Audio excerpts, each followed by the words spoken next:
मित्रों नमस्कार। स्वागत है आपका अडानी एजुकेशन एकेडमी के इस यूट्यूब चैनल पर। हम कक्षा 10 का विज्ञान विषय पढ़ रहे थे, जिसमें हमने दूसरा अध्याय मानव तंत्र प्रारंभ किया था। उसमें हमने दांतों के प्रकार के बारे में देखा था कि दांत कितने प्रकार के होते हैं। तो हमने देखा था कि दांत 4 प्रकार के होते हैं: कृतनक, रत्नक, अग्र चौर्णक और चौर्णक। कब निकलते हैं, उनकी संख्या क्या होती है, इसके बारे में हमने जाना था। माफी चाहूंगा, क्लास में थोड़ी देरी हो गई। बहुत ज्यादा बच्चों को कॉल भी आ रहे थे, सर क्लास डालो, लेकिन काम बहुत ज्यादा होता है, अन्य क्लासें भी रिकॉर्ड करनी होती है, इसके चलते थोड़ा समय नहीं मिल पाया। ठीक है, लेकिन कोशिश करेंगे कि आगे की जो कक्षाएं हैं वो रेगुलर हम कर पाए। ठीक है, तो हम शुरू करते। देखो, जो पिछली जो कक्षा थी, हमने उसके में जो दांत है उसके बारे में हमने देखा था। आज हम देखेंगे पाचन तंत्र के जो अन्य अंग, जैसे ग्रसनी है, ग्रसिका है, आमाशय है, उसको लेकर हम चर्चा करेंगे। देखो, बहुत ही इंटरेस्टिंग सेशन रहने वाला है। अपनी बॉडी के बारे में हम पढ़ेंगे। देखो, बहुत ही जिज्ञासा होती है कि शरीर में आखिर क्या होता है जिससे हम कोई भी चीज खाते हैं वो पच जाता है। ठीक है, तो एक रफली डायग्राम मैंने यहाँ पर बना के रखा है। ठीक है, देखिए यहाँ पर ये सबसे पहले हम बात करते हैं मुख की। हमारी जो आहार नाल जहां से प्रारंभ होती है, इसके बारे में हमने बात कर ली थी। मुख यहाँ से, ये है मुख, बाहर 2 होठों से घिरा हुआ है, दिख रहा है ना, घिरा हुआ है। ठीक है, आगे देखो मुख गुहा, ये रही, ये मुख गुहा है। अंदर की तरफ जो अगर मुख खोल के देखोगे, मुख गुहा। ठीक है, गुहा का मतलब जानते हो, गुफा जैसी संरचना, कटर जैसी संरचना। तो ये देखो मुख गुहा, जहां पर ये अंदर के ऊपर क्या होता है, दांत होते हैं, नीचे भी क्या होता है, ये दांत होते हैं इस तरह से। और यहाँ क्या होती है, एक जीव होती है इस तरह से, जीवा जिसे हम कहते हैं। ठीक है, यहाँ ये पीछे आधार भाग से जुड़ी होती है, जिसे हम जीवा फ्रेनुलम या फ्रेनुलम लिगुअल कहते हैं। ठीक है, आगे देखो मुख गुहा के बाद आती है ग्रसनी। क्या आती है, ग्रसनी। देखो, ग्रसनी के 3 प्रकार होते हैं। एक तो होती है नासा ग्रसनी, एक होती है मुख ग्रसनी, एक होती है अधोग्रसनी। देखो, नासा ग्रसनी नाम से पता चल रहा है, नाक से जुड़ी होगी। देखो, यहाँ से, ये नाक है नहीं, यहाँ से जब हम श्वास लेते हैं तो ये वायु जाती है यहाँ से, ये नासा ग्रसनी। ये जो भाग है, ये वाला क्या कहलाता है, नासा ग्रसनी कहलाता है। इधर का जो ये भाग है, ये ऊपर वाला, ये ठीक है, जहां से वायु अंदर की तरफ जाती है, ये क्या है, नासा ग्रसनी। मुख ग्रसनी की बात करें तो इसके नीचे होगी थोड़ी, ये मुख ग्रसनी, ये अंदर की तरफ होती है, बाहर नहीं होती, लेकिन अंदर की तरफ मुख ग्रसनी। और अधोग्रसनी कहाँ होगी, यहाँ होगी, ये अधोग्रसनी। ठीक है, तो 3 प्रकार की ग्रसनी होगी, नासा ग्रसनी, मुख ग्रसनी और अधोग्रसनी। ठीक है, ग्रसनी के बाद आती है ग्रसिका। क्या आती है, ग्रसिका। ठीक है, ग्रसिका, ग्रसनी, जहां से ग्रसनी समाप्त होती है वहां से ग्रसिका शुरू होती है। ठीक है, अब देखो, जहां से ग्रसनी समाप्त होती है और ग्रसिका प्रारंभ होती है, ध्यान देना, जहां से ग्रसनी समाप्त होती है, इधर बना रहा हूं मैं, देखो बहुत ही इंटरेस्टिंग टॉपिक है ये जैसे ग्रसनी हो गई, ठीक है, और ये हो गई ग्रसिका। इस तरह से ग्रसनी समाप्त हो रही है और ग्रसिका प्रारंभ हो रही है। यहां से देखो एक भाग और शुरू हो जाती है, इस प्रकार से एक नली ऐसे जलती है एक पास में से, इस तरह से अपन समझते हैं इसको, ध्यान से देखो, इस तरह से। ठीक है, तो ये तो हो गई आपकी, क्या हो गई, ग्रसिका हो गई। क्या हो गई, ग्रसिका। और ये हो जाएगी आपकी श्वास नली। क्या हो जाएगी, श्वास नली। यानी यहां से ये भोजन आ रहा है इस तरह से, ये आ रहा है भोजन। ठीक है, तो यहां अगर ये देखो खुला हुआ रहेगा ये भाग, तो ये भोजन कहां चला जाएगा, अंदर चला जाएगा, तो इसके अंदर फंस जाएगा, क्योंकि श्वास नली के अंदर तो भोजन थोड़ी भेजना है अपने को, श्वास नली में क्या भेजनी, वायु भेजनी है, तो भोजन चला जाएगा तो गड़बड़ हो जाएगी ना। ठीक है, तो देखो, जहां से ग्रसनी समाप्त होती है और ग्रसिका शुरू होती है, यानी अपन कह सकते हैं ग्रसनी का अंतिम भाग और ग्रसिका का शीर्ष भाग, ऊपरी भाग। तो ये ग्रसनी है, ये ग्रसनी का अंतिम भाग, और ग्रसिका का ये शीर्ष भाग, ये भाग हो गया। यहां पर देखो क्या होता है, उत्तकों का एक पल्ला पाया जाता है, जिसे हम बोलते हैं एपिग्लोटिस। क्या कहते हैं, एपिग्लोटिस कहते हैं उसको। ठीक है, वो एपिग्लोटिस क्या करता है कि यहां से जब भोजन आ रहा है तो इस भोजन को श्वास नली में जाने से रोकता है, भोजन को श्वास नली में जाने से रोकता है एपिग्लोटिस। वो क्या करता है, भोजन को श्वास नली में जाने से रोकता है। अब देखो, आपने कभी कभी देखा होगा, जैसे आप खाना खा रहे हो, ठीक है, सामने कोई भी छोटा बच्चा बैठा है तो वो ऐसी हरकत कर देता है जिससे अपने को हंसी आ जाती है, या आप कोई सीरियल देख रहे हो या कोई कॉमेडी शो देख रहे हो, कुछ भी देख रहे हो, ठीक है, तो हंसी आ जाती है। ठीक है, हंसी आती है, आपके मुंह में खाना पड़ा हुआ है, भोजन का टुकड़ा पड़ा हुआ, आपको क्या आ गई, हंसी आ गई। ठीक है, जैसे हंसी आई, फिर जोर से खांसी चलती करते नहीं करते, तो मुंह उलझ गयो, कहते हैं अपनी इधर की भाषा में, असली में उलझ गयो। मतलब क्या हुआ, उलझने का मतलब ये हुआ कि जैसे आप हंसे, ये एपिग्लोटिस खुल गया, जैसे ही हंसे ये एपिग्लोटिस खुल गया। ठीक है, खुलने से मुंह में क्या पड़ा था, भोजन पड़ा था, जैसे वो खुलेगा तो ये अंदर की तरफ वायु जाएगी, और ये वायु के साथ ये भोजन का टुकड़ा यहाँ आकर क्या हो गया, फंस गया, श्वास नली में चला गया, नहीं जाना चाहिए था, एपिग्लोटिस चला गया, एपिग्लोटिस खुल गया, जिसलिए भोजन श्वास नली में चला गया। अब क्या होगा, अब फेफड़े क्या करेंगे, उस भोजन के टुकड़े को बाहर निकालने की कोशिश करेंगे, तो जोर से वो क्या करेंगे, पंप करेंगे, झटका लगाएंगे। ठीक है, तो आपको ऐसे लगेगा जैसे उल्टी होने वाली। ठीक है, तो फिर क्या करते, घर वाले कहते हैं कि पानी पी लो। जैसे हम पानी पीते तो ये टुकड़ा देखो यहाँ फंसा हुआ रहता है इस जगह पे, इस तरह से थोड़ा सा। जैसे पानी पीते हैं, पानी के साथ ये टुकड़ा बहकर कहां चला जाता है, ग्रसिका में आ जाता है। कहां जाता है, ग्रसिका में। और ग्रसिका से सीधा कहां जाता है, आमाशय में आ जाता है। कहां जाता है, आमाशय में आ जाता है। ठीक है, तो इस प्रकार से ये ग्रसिका है। ग्रसिका के शीर्ष भाग पर क्या पाया जाता है, एपिग्लोटिस। अब देखो ग्रसिका कहां से प्रारंभ होती है, ध्यान से देखना। ये है ग्रसिका शुरू होगी, ये इसको हम बोलते हैं वक्षस्थल, छाती। क्या बोलते हैं इसको, वक्षस्थल बोलते हैं। वक्षस्थल से चलेगी ये ग्रसिका, यहां से ये ग्रसिका जा रही है। ठीक है, वक्षस्थल के बाद ये आएगा मध्यपट, जहां पे क्या पाया जाता है, डायफ्राम पाया जाता है, मध्यपट। ठीक है, मध्यपट के बाद शुरू होता है आमाशय, शुरू होता है यहां से ये। ठीक है, यहां से ये चला, देखो ये इस तरह से। ठीक है, ये चला यहां से। अब यहां से शुरू होगा आमाशय, ये है पूरा। इधर आप देखोगे ये आमाशय, ये वाला जो भाग है ना यहाँ पे, ये आमाशय है। ठीक है, ये जो लगता है ना लचीला चला, क्या है ये, आमाशय। इधर होता है यकृत। ठीक है, यकृत होने के कारण हम आगे पढ़ेंगे श्वास जो श्वसन तंत्र है। ठीक है, राइट साइड का जो फेफड़ा है थोड़ा सा क्या होता है, छोटा होता है यकृत होने के कारण इधर। ठीक है, आगे हम पढ़ेंगे। तो यहाँ से ये इस तरह से ये आ गया, आमाशय आ गया। और यहाँ से आमाशय के बाद फिर शुरू होती है छोटी आंत्र। छोटी आंत्र देखो हमारे शरीर की जो आहार नाली, इसका जो सबसे लंबा भाग है वो छोटी आंत्र है। आहार नाली की लंबाई हमने देखी थी 8 से 10 मीटर है। 8 से 10 मीटर में से लगभग 7 मीटर की क्या है, छोटी आंत्र। अब आप कहोगे सर इतनी तो व्यक्ति की लंबाई नहीं होती, इतनी लंबी कैसे। वो क्या होती है, कुंडलित होती है यहाँ पर, इस तरह से क्या होती है, यहाँ पर कुंडलित होती है। ठीक है, छोटी आंत्र। छोटी आंत्र के बाद वैसे कुंडलित होती है। फिर यहाँ से शुरू होती है बड़ी आंत्र।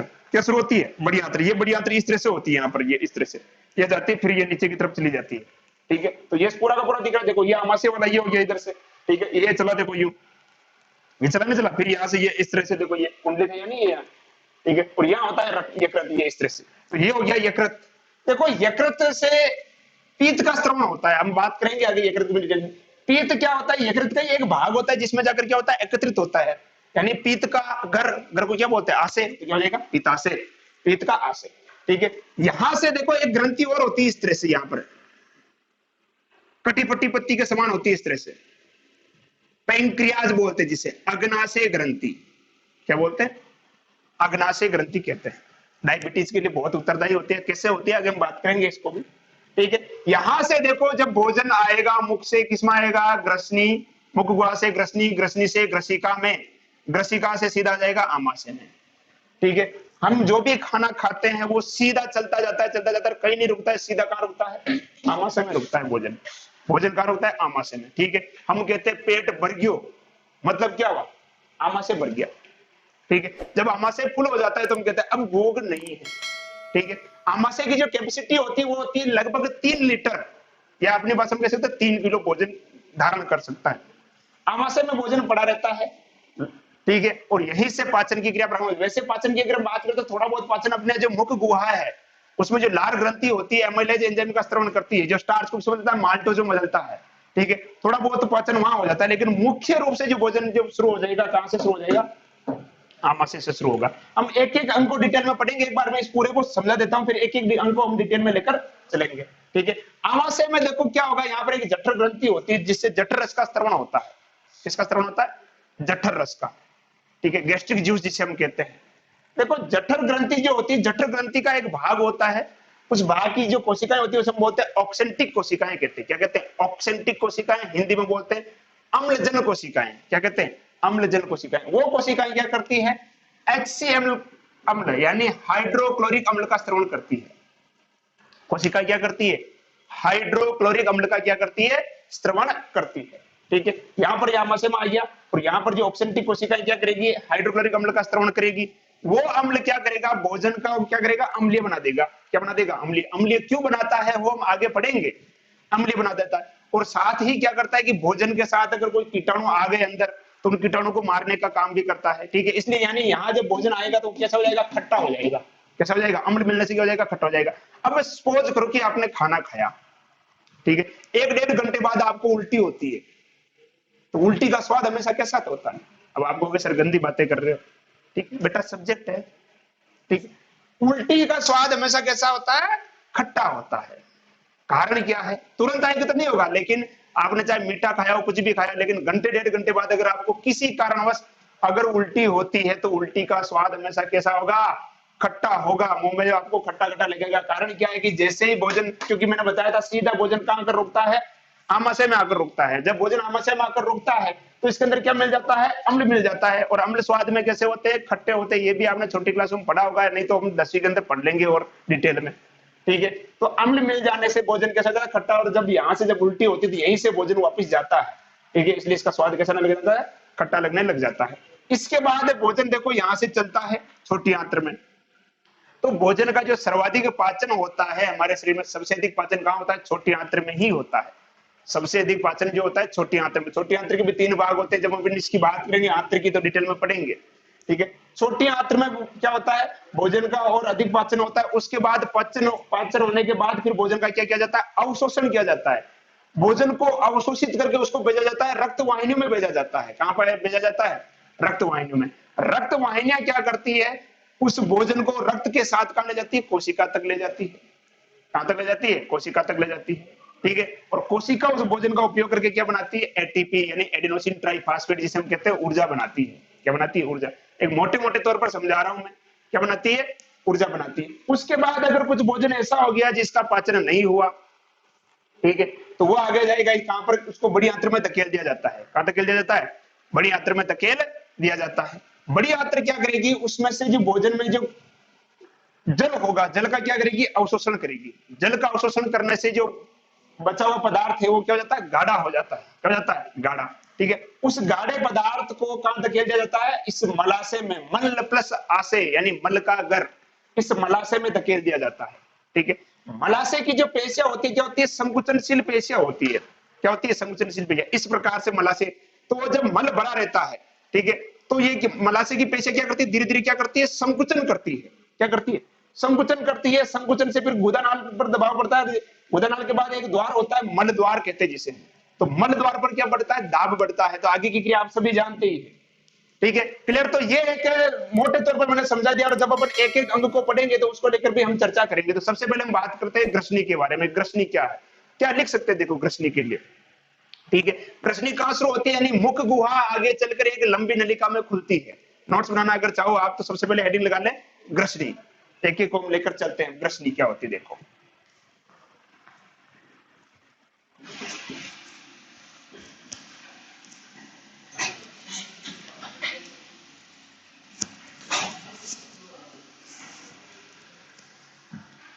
हेडिंग लगा लो, ग्रसनी लिखो। ग्रसनी के अंदर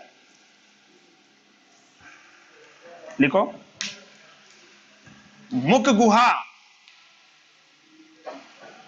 मुख गुहा आगे चलकर अधर भाग से, मुख गुहा आगे चलकर, मैं थोड़ी स्पीड में बोलूंगा, आप चाहो तो यूट्यूब से देखो, एक स्पीड कम करने का ऑप्शन भी है, तो आप वहां से स्पीड कम करके लिख सकते हो। मुख गुहा आगे चलकर एक छोटी नलिका में खुलती है, या अधर भाग से एक छोटी नलिका में खुलती है, छोटी नलिका में खुलती है, जिसे ग्रसनी कहते हैं, जिसे ग्रसनी कहते हैं, ग्रसनी कहते हैं। इसमें किसी प्रकार का पाचन नहीं होता है, यानी ग्रसनी में किसी प्रकार का पाचन नहीं होगा। इसमें किसी प्रकार का पाचन नहीं होता है, किसी प्रकार का पाचन नहीं होता है। ग्रसनी में किसी प्रकार का पाचन नहीं होगा। नेक्स्ट पॉइंट देखो, ये क्या करती है, इसके जो आधार जो भाग होता है वहां पर क्या होता है, धातु का एक पल्ला पाया जाता है। ठीक है, और वो धातु का पल्ला क्या करता है, भोजन को श्वास नली में जाने से रोकता है। अपन कह सकते हैं ग्रसनी ये सुनिश्चित करती है कि भोजन किसी भी स्थिति में श्वास नली में नहीं जा पाए। तो लिखो, नीचे में लिखो, इसके आधार भाग पर, इसके आधार भाग पर धातु का, धातु का, धातु का नहीं, माफ कीजिएगा, उत्तकों का, धातु का नहीं, उत्तकों का, इसके आधार भाग पर उत्तकों का एक पल्ला पाया जाता है। धातु गलती से निकल गया, इसके आधार भाग पर उत्तकों का एक पल्ला पाया जाता है, जिसे एपिग्लोटिस, एपिग्लोटिस या हिंदी में बोलते हैं गाटी ढक्कन। हिंदी में क्या बोलते हैं इसको, गाटी ढक्कन। एपिग्लोटिस या गाटी ढक्कन कहते हैं। घाटी ढक्कन कहते हैं। यह मतलब कौन? घाटी ढक्कन। यह भोजन को श्वास नली में जाने से रोकता है। यह भोजन को श्वास नली में जाने से रोकता है। भोजन को श्वास नली में जाने से रोकता है। क्लियर? निचले में लिखो, ग्रसनी के 3 भाग होते हैं। 3 प्रकार नहीं, 3 भाग। ग्रसनी के 3 भाग होते हैं। आपको केवल नाम लिखने हैं, उनमें नाम लिख लो। तीनों के 3 भाग कौन कौन से? नासा ग्रसनी मैंने बताया था, ये वाला भाग नासा ग्रसनी। मुख्य ग्रसनी, ये वाला भाग यहां पे जो है अंदर की तरफ, मुख्य ग्रसनी। और अधोग्रसनी, ये नीचे अधोग्रसनी। अधोग्रसनी। क्लियर? तो ये हो गया ग्रसनी। अब हम बात करते हैं ग्रसिका, या जिसे हम बोलते हैं ग्रास नली। ग्रसिका या ग्रास नली कहते हैं। देखो ये क्या होता है, इसको देखते हैं। इस तरह से ये ग्रसनी है और ये ग्रास नली का हो जाएगी, और यहां से शुरू हो जाएगा कौन? ये आमाशय। इस तरह से ये है आमाशय। ठीक है? तो अब देखो, जो ग्रसनी है, ग्रसनी से भोजन किस में आ गया? ग्रसिका में आ गया। अब देखो ग्रसिका में क्या होगा? क्रमांकुचन गति होती है। क्रमांकुचन गति मतलब ये, जैसे ये नली है, ऊपर का भाग अगर मान लो जैसे ये है, ऊपर का भाग पिचकेगा तो नीचे का फैलेगा। जब ये पिचकेगा तो इसके नीचे का क्या होगा? फैलेगा। जैसे मान लो कि ये नली है, ठीक है, अब ये ऊपर वाला जो भाग है इसके अंदर भोजन आया, ठीक है, ये पिचका हुआ है, ये जैसे पिचकेगा तो ये क्या होगा? फैलेगा। तो इसके अंदर जो भोजन बना हुआ तो कहां आ गया? इसके अंदर आ गया। तो इस प्रकार से क्या करती है जो ग्रास नली है या जो ग्रसिका है, इसमें क्या होती है? क्रमांकुचन गति होती है। इसकी लंबाई होती है लगभग 25 सेमी। कितनी होती है? 25 सेमी लगभग इसकी लंबाई होती है। और ये क्या करती है? क्रमांकुचन क्या करती है? गति करती है, जिससे भोजन क्या होता है? नीचे की तरफ खिसकता जाता है। और इसके अंदर क्या होती है? एक श्लेष्मा कोशिकाएं भी पाई जाती है, ठीक है, जो क्या करती है? श्लेष्मा का स्त्रवण करती है, जिससे जो ग्रसिका जो क्या जाती है? चिकनी हो जाती है। चिकनी होने के कारण देखो भोजन क्या होता है? लसलसा हो जाता है, आसानी से फिसल कर कहां चला जाता है? आमाशय में चला जाता है। ठीक है? तो लिखो इसमें ग्रसिका में, लिखो ग्रसनी। ग्रसनी एक 25 सेमी लंबी, 25 सेमी लंबी कंपकंपी, 25 सेमी लंबी कंपकंपी नलिका में खुलती है। कंपकंपी नलिका में खुलती है, जिसे जिसे ग्रसिका कहते हैं, या ग्रास नली भी लिख सकते हो, जिसे ग्रसिका या ग्रास नली कहते हैं। यह क्रमांकुंचन गति द्वारा भोजन को आमाशय तक ले जाती है। भोजन को आमाशय तक ले जाती है। भोजन को आमाशय तक ले जाती है।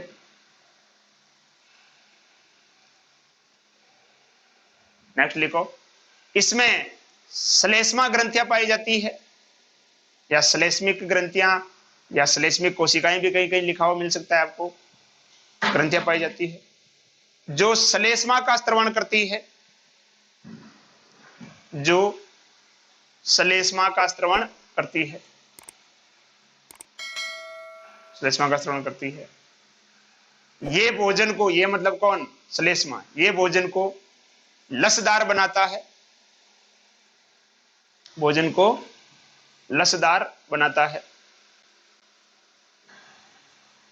जिससे यह आसानी से आमाशय में पहुंच जाता है। जिससे यह आसानी से आमाशय में पहुंच जाता है। क्लियर? तो ये हो गया ग्रसनी और ग्रसिका। अब हम बात करते हैं आमाशय के बारे में। एक बड़ा टॉपिक रहने वाला है आमाशय अपना। ठीक है? तो ये अपना हो गया, आज हमने पढ़ा ग्रसनी और ग्रसिका के बारे में। ठीक है? कल से हम रेगुलर लेक्चर डालेंगे। ठीक है? समय थोड़ा कम था, इसके बाद मैं क्लास नहीं ले पा रहा था, इसलिए मैं माफी चाहता हूं आपसे। तब तक आप घर में रहे, सुरक्षित रहे और पढ़ाई करते रहे। अगर ये कक्षाएं आपको पसंद आ रही है तो अपने दोस्तों के साथ शेयर करें और क्लासों को एंजॉय करते हैं। धन्यवाद।